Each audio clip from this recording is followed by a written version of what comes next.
देखिए, राहुल गांधी जी और बच्चे में कोई फर्क नहीं है, वो एक बच्चे हैं। जैसे सांसद में जब से उनकी सदस्यता गई है, संसद नहीं आ रहे हैं, तो लोकसभा पूरा सुना सुना लगता है।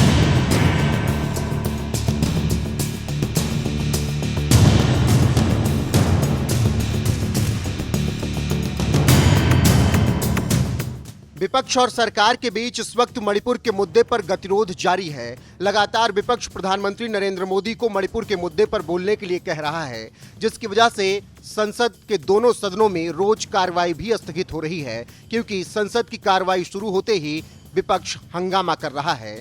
ऐसे में कांग्रेस नेता राहुल गांधी भी लगातार मणिपुर के मुद्दे पर सरकार को घेर रहे हैं। हालांकि वो इस बार सदन में नहीं है, क्योंकि उनकी सदस्यता जा चुकी है, लेकिन राहुल गांधी का जिक्र लगातार हो रहा है। अब राहुल गांधी को लेकर बीजेपी सांसद निशिकांत दुबे ने जिस तरीके से बयान दिया है, उसकी इस वक्त चर्चा हो रही है। दरअसल राहुल गांधी लगातार ट्वीट कर रहे हैं। कभी 2024 के लिए विपक्षी एकता के इंडिया को लेकर वो बयान दे रहे हैं, तो कभी मणिपुर के मुद्दे पर प्रधानमंत्री नरेंद्र मोदी को घेर रहे हैं। जिसके बाद बीजेपी सांसद निशिकांत दुबे से राहुल गांधी के ट्वीट पर जवाब मांगा गया। इसके जवाब में निशिकांत दुबे ने कहा, एक बच्चे और राहुल गांधी में कोई अंतर नहीं है, क्योंकि उन्हें सांसद के रूप में अयोग्य घोषित कर दिया गया है और उन्होंने संसद में आना बंद कर दिया है। इसीलिए सदन खाली खाली लगता है। अगर वो ट्वीट नहीं करेंगे तो लोगों के हंसने के लिए कुछ नहीं मिलेगा। अब बीजेपी सांसद निशिकांत दुबे ने इस तरीके से बयान दिया है, तो इस पर खूब चर्चा भी हो रही है। हालांकि राहुल गांधी लगातार सरकार पर हमलावर हैं और विपक्ष रोज हंगामा कर रहा है, जिसकी वजह से सदन की कार्रवाई स्थगित करनी पड़ रही है। आपको बता दें कि जब से मणिपुर का मामला सामने आया है, तभी से लगातार सरकार पर विपक्ष हमलावर है। इस बीच प्रधानमंत्री नरेंद्र मोदी ने मानसून सत्र के पहले ही दिन मणिपुर के मुद्दे पर बात की थी और उन्होंने कहा था, दोषियों को बख्शा नहीं जाएगा। क्रोध से भरा हुआ है। मणिपुर की जो घटना सामने आई है, किसी भी सभ्य समाज के लिए ये शर्मसार करने वाली घटना है।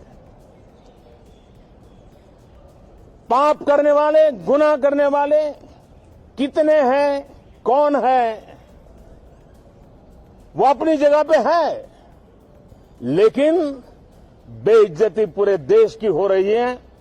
140 करोड़ देशवासियों को शर्मसार होना पड़ रहा है। मैं सभी मुख्यमंत्रियों से आग्रह करता हूं कि वे अपने राज्य में कानून व्यवस्था को और मजबूत करें। बहरहाल पीएम मोदी के बयान के बाद भी राजनीति कम नहीं हुई और विपक्ष लगातार कहता रहा कि पीएम मोदी को सदन में बोलना ही पड़ेगा, जिसके लिए विपक्ष अविश्वास प्रस्ताव भी लेकर आ गया और अविश्वास प्रस्ताव की मंजूरी दे दी गई है। अब तारीख का इंतजार है। बहरहाल जिस तरीके से लड़ाई चल रही है और इस बीच राहुल गांधी को निशिकांत दुबे ने जिस तरीके से बच्चा बताया है और उनके ट्वीट को एक मजाक वाली चीज बताई है, उसको लेकर आपका क्या कुछ कहना, अपनी राय कमेंट कर हमें जरूर बताएं। साथ ही निशिकांत दुबे का बयान भी सुन लीजिए। बच्चे में कोई फर्क नहीं है, वो एक बच्चे हैं। जैसे सांसद में जब से उनकी सदस्यता गई है, संसद नहीं आ रहे हैं, तो लोकसभा पूरा सुना सुना लगता है। जैसे हमारे आपके बच्चे होते हैं, घर आप जाते हैं, तो बच्चों के कारण जो है वो हंसी खुशी किलकारी जो है गूंजती रहती है, क्योंकि बच्चे को बुद्धि तो होती नहीं है। वो आपसे इसी तरह की उलझुल की बातें करता है। तो राहुल गांधी और बच्चे में कोई फर्क नहीं है। राहुल गांधी के बिना संसद जो है जिस तरह से सूना लगता है, वैसे भी यदि ट्वीट नहीं करें तो लोगों को जो है मजाक का एक साधन नहीं मिले। तो देश भर में जब भी उनका ट्वीट आता है तो लोग उसके बड़े चाव से इसीलिए देखते हैं कि वो मजाक के पात्र बनते हैं। मणिपुर की जो पूरी स्थितियां हैं, वो 1956-57 में आपसा लगाया था आपने, उसके कारण मणिपुर की स्थिति ऐसी बढ़ी है। और जो जवाब देना होगा माननीय प्रधानमंत्री जी जवाब देंगे। अविश्वास प्रस्ताव पर सारी बातों पर चर्चा होगी। उसके बावजूद सर सदन में शोर शराबा तो हो ही रहा है। बच्चे के ऊपर क्या आप कमेंट करें?